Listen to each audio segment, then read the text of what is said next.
SSC 2026 সালের শিক্ষার্থীরা যারা 2026 সালে এসএসসি পরীক্ষা দিবে তাদের ইংলিশ সেকেন্ড পেপারে শর্ট সাজেশন নিয়ে আজকে হাজির হয়েছি।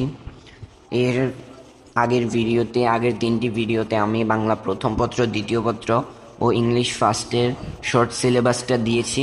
এখন তোমরা ইংলিশ সেকেন্ড পার্টের শর্ট সিলেবাসটা নাও। ঠিক আছে, ইংলিশ সেকেন্ড পার্টে তুমি এখানে দেখতে পাচ্ছ যে প্রথমে গ্রামার সাইডে রয়েছে অ্যাডজেক্টিভ, এরপরে রয়েছে ভার্বস অ্যান্ড টেন্স। ঠিক আছে, এরপরে তোমার রয়েছে অ্যাডভার্ব, এরপরে রয়েছে প্রিপোজিশন, এরপরে রয়েছে সেন্টেন্স, তারপর রয়েছে writing paragraph, CV, cover letter writing, short composition, তারপরে প্র্যাকটিস ক্লাস ইত্যাদি তোমাদের রয়েছে। ঠিক আছে, এগুলো তোমরা অবশ্যই কমপ্লিট করে যাবে। আর অবশ্যই এখানে একটা স্ক্রিনশট মেরে রাখো যাতে তোমরা পরবর্তীতে এগুলো খুঁজে খুঁজে পড়তে পারো। এরপরে দ্বিতীয়তে তোমাদের মার্ক ডিস্ট্রিবিউশন নিয়ে আলোচনা করবো যে কীভাবে তোমাদের পরীক্ষা হবে। অবশ্যই 2025 এর আগে, তোমাদের 26 সালের আগে যে পরীক্ষাগুলো হতো 2025, 24, 23, সেখানে যে মানবন্টনে পরীক্ষা হতো, এখন তোমাদের সম্পূর্ণ একটা আলাদা নিয়মে পরীক্ষা হবে। তো তোমরা এখান থেকে দেখে রাখতে পারো। প্রথমে তোমাদের আসবে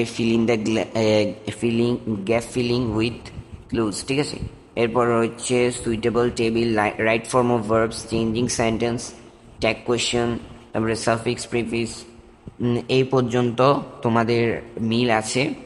তোমাদের আগে যারা এসএসসি পরীক্ষা দিয়েছে এগুলো তাদেরও ছিল, কিন্তু তোমাদের এখন এখানে নতুন একটা জিনিস যুক্ত হয়েছে। শুধু এই যে প্রিপোজিশনটা তোমরা দেখতে পাচ্ছ, এই প্রিপোজিশনটা শুধু নতুন করে যুক্ত হয়েছে। এই যে দেখো, এই প্রিপোজিশনটা শুধু নতুন করে যুক্ত করা হয়েছে। এর আগে এগুলো সবগুলোই ছিল এসএসসি 25, 24, 23-এর জন্য। তো তোমরা এখানে দেখতে পাচ্ছ যে তোমাদের এরপরে ইংলিশ সেকেন্ডে রাইটিং প্যারাগ্রাফ রয়েছে, ইমেল, লেটার, অ্যাপ্লিকেশন রয়েছে, এরপরে শর্ট কম্পোজিশন রয়েছে। ঠিক আছে, এগুলো ধাপে ধাপে ইউটিউবে তোমরা এগুলো সম্পর্কিত ভিডিও পাবে।